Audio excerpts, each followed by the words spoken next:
ஒரு நாட்டோட அரசர் அவரோட ஊர் மக்களுக்கு ஒரு போட்டியா அறிவிச்சாராம். அது என்ன போட்டினா, ஒரு மிகப்பெரிய பாறையை காமிச்சு, யார் இந்த பாறையை தனி ஒருவரா நகர்த்துறீங்களோ அவங்களுக்கு என் நாட்டுல ஒரு பகுதியை எழுதி வைப்பேன், அந்த நாட்டுக்கு அவங்கள அரசராவும் ஆக்குவேன் அப்படின்னு சொன்னதும் ஊர் மக்கள்லாம் சந்தோஷப்பட்டாங்க. கூடவே இன்னொரு விதியா அறிவிச்சாராம் அரசர். அது என்னன்னா, இந்த போட்டியில தோத்துட்டீங்கன்னா சிறைக்கு அனுப்பப்படுவீங்கன்னு சொன்னதும் ஊர் மக்கள்லாம் பின்வாங்கிட்டாங்களாம்.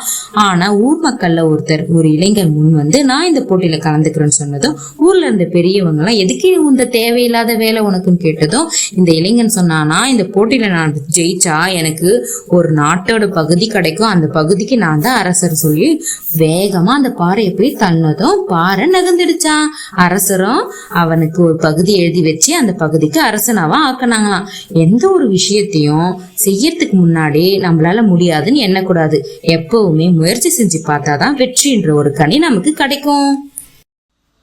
இது போன்ற நல்ல கதைகள் மற்றும் விடுகதைகளை கேட்க தொடர்ந்து சப்ஸ்கிரைப் பண்ணுங்க அருமையான கதைகள் சேனலை. மறக்காம லைக் பண்ணிடுங்க. கூடவே உங்க ஃப்ரெண்ட்ஸ் அண்ட் ரிலேட்டிவ்ஸ்க்கும் ஷேர் பண்ணுங்க. பக்கத்தில் இருக்க பெல் ஐக்கான் பட்டனையும் பிரஸ் பண்ணிடுங்க. நன்றி, வணக்கம்.